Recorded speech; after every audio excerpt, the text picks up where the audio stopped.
Welcome to the deep dive. Our mission is, well, pretty simple.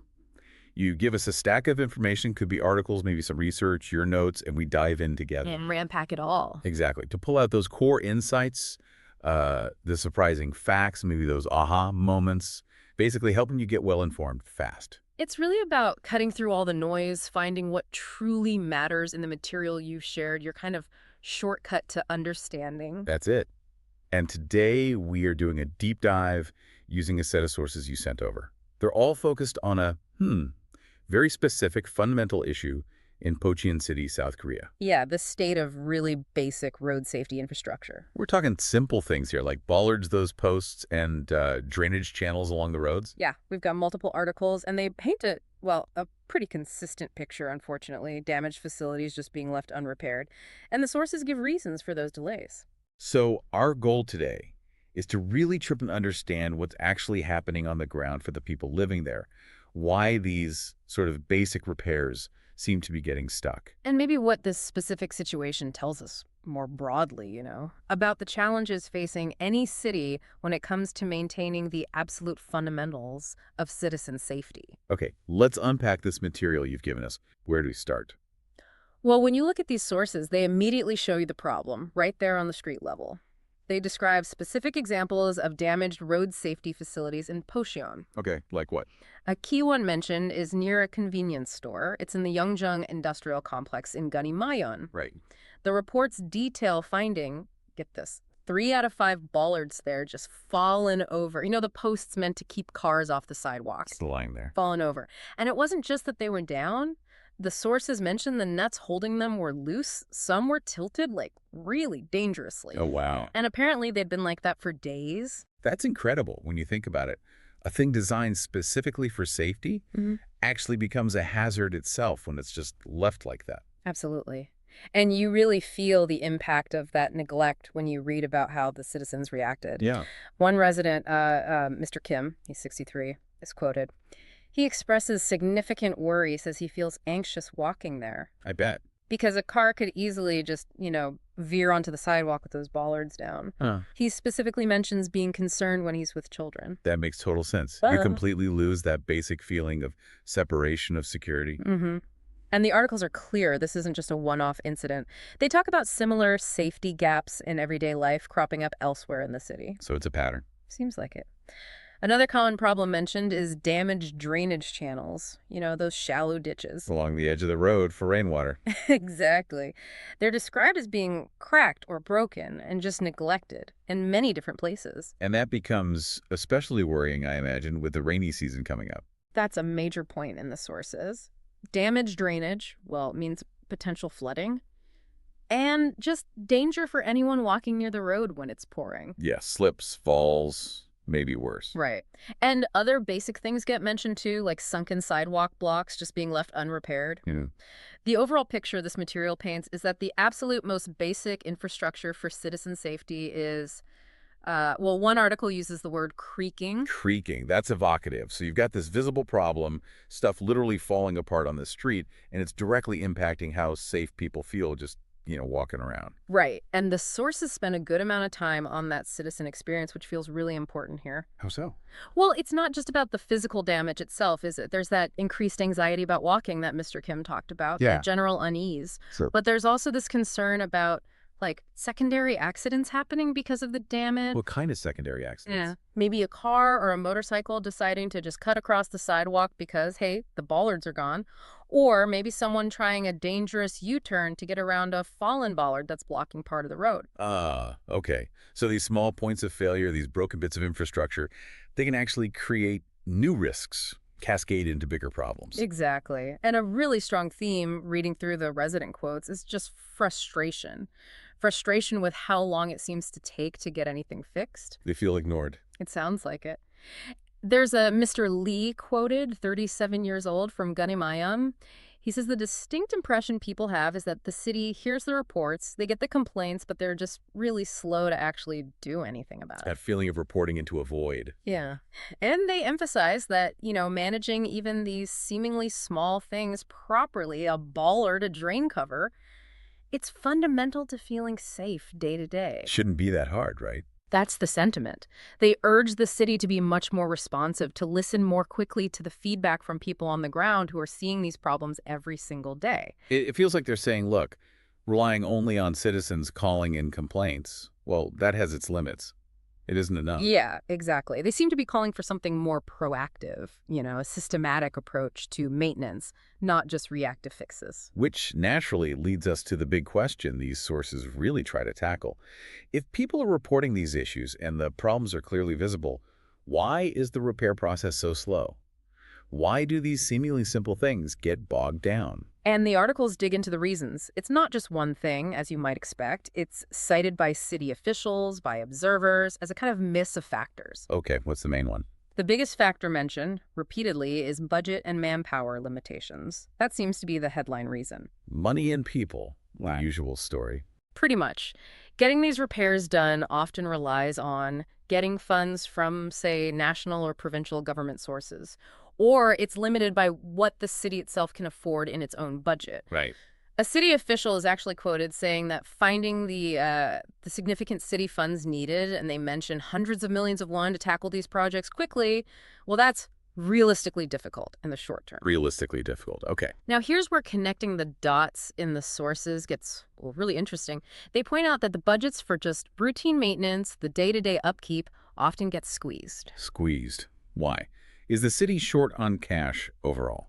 Not necessarily just short on cash, it's about priorities. The sources suggest the city is prioritizing these large-scale development projects. Yeah, like what kind of projects? Big housing developments, maybe new tourism infrastructure, cultural sites, things like that. And the stated reason is to address population decline and improve the city's overall profile, its image. Okay, I see. So it's not just a lack of money floating around, perhaps, but a deliberate decision to direct the limited funds towards those big, visible growth projects, That seems to be the implication. which then leaves the smaller everyday maintenance budgets kind of lacking. Insufficient. Exactly. It creates this sort of structural dynamic where the absolute fundamentals like keeping the sidewalks safe can get overlooked or at least deprioritized in favor of that bigger picture development. Wow. That's tough balance for any city, I suppose. But Yeah. it hits home when it's a broken drain you have to step over every day. Precisely. And tied right into that budget issue is the challenge of administrative procedures and personnel shortages. Okay, the bureaucratic side of things. Yeah. The sources note there are actually legal requirements for regular inspections of infrastructure, like roads and bridges, usually on a pretty long cycle, maybe every 10 or 15 years. So there are rules in place. There are. But the sheer volume of facilities in a city this size, every road, every bridge, every drain, every bollard, it's just enormous. It must be overwhelming. A city safety official explains that trying to manage all of that at once is incredibly difficult, and the list of things needing repairs just keeps growing each year. It inevitably slows things down. And I guess having limited staff makes that backlog even worse. Absolutely. Not enough people to do the inspections properly, not enough people to manage the repair contracts, not enough people to handle all the paperwork. It just creates bottlenecks all through the system. Budget, admin, staffing. What else? Finally, the sources mention external variables and the inherent complexity of doing even seemingly small road repairs. You mean it's not always just replacing a post? Apparently not. Some projects, even small ones, can involve navigating really complex administrative processes. Like maybe they need to coordinate with higher-level government bodies. The National Territory Management Office is mentioned. Ah, more layers of bureaucracy. Right. And things like needing land compensation, even for a small adjustment, or requiring design changes for some reason, those can add significant delays. And then there are the recent external factors that everyone's been dealing with. Rising costs for raw materials, supply chain issues making it hard to get parts, Yep, it's affecting everything. and even frequent bad weather like heavy rain, which can halt construction work. These things have already caused delays in other bigger city projects, and the sources suggest these factors could easily trickle down and impact the timelines for smaller repairs too. They give an example. Yeah, there's an example given of delays specifically on an industrial complex access road project. And it was due to a whole mix of these external issues. Okay, so it's this real confluence, isn't it? Financial constraints may be driven by those big development priorities, that administrative hurdles made worse by limited staff, and these external pressures like cost and weather. Yeah, it creates this kind of perfect storm where even something as simple as a fallen bollard can get caught up in a really slow, complex system. So, given all of that complexity, what do the sources actually say about the city's response? I mean, are they just ignoring it or are they aware? No, the material definitely indicates the city is aware. Pocheon city officials state that when reports of damaged facilities come in, through their call center or the local administrative centers, they do conduct site checks. Okay, they check it out. Yes, and they say they proceed with repairs based on some kind of priority system. Right. And did they mention anything specific about these bollards or drains? It did. They specifically mentioned plans to step up inspections of drainage facilities and pedestrian safety infrastructure, particularly because they're heading into the rainy season. Okay, so addressing that specific concern. One article highlights that the city actually announced focused inspections and repairs specifically targeting those road drainage channels and bollards before the rainy season fully hits. Okay, so they hear the reports, they say they prioritize, and they're planning these focused inspections right now. That sounds positive. On paper, yes. But, going back to what those residents like Mr. Lee were saying, there still seems to be a disconnect, doesn't there, between that stated process and the actual lived experience of delays on the ground. Yeah, the realistically difficult funding, the backlog, the complexity. It seems those factors might still be slowing things down despite the intentions. That seems to be the tension here. And what's particularly insightful, I think, when you look at all this material together is how these seemingly small, really hyper-local issues, damaged bollards, broken drains in Pocheon City, can actually serve as a kind of case study. A window into bigger things. Exactly. A window into much broader challenges that maybe many cities face. That's what makes this deep dive valuable, right? It's not just about Pocheon. Right. The sources mention, for instance, that this problem of damaged and neglected bollards, well, it isn't unique to Pocheon at all. It's presented as a recurring issue pretty much nationwide in South Korea, and often tied back to those very same constraints we just talked about: budget limits, not enough staff, even the practical difficulty of figuring out who damaged the facility in the first place to try and recover costs. Yeah, that makes sense too. Hit and run, essentially. Could be. And it also touches on the regulatory side. The sources mention that legal standards do exist for how bollards should be installed, things like proper spacing, height, even features to help visually impaired people. So there are rules on the books. Yes, but the reality on the ground, as these articles clearly show, often falls short of those standards. Or even if installed correctly initially, they lack the necessary follow-up maintenance to keep them effective.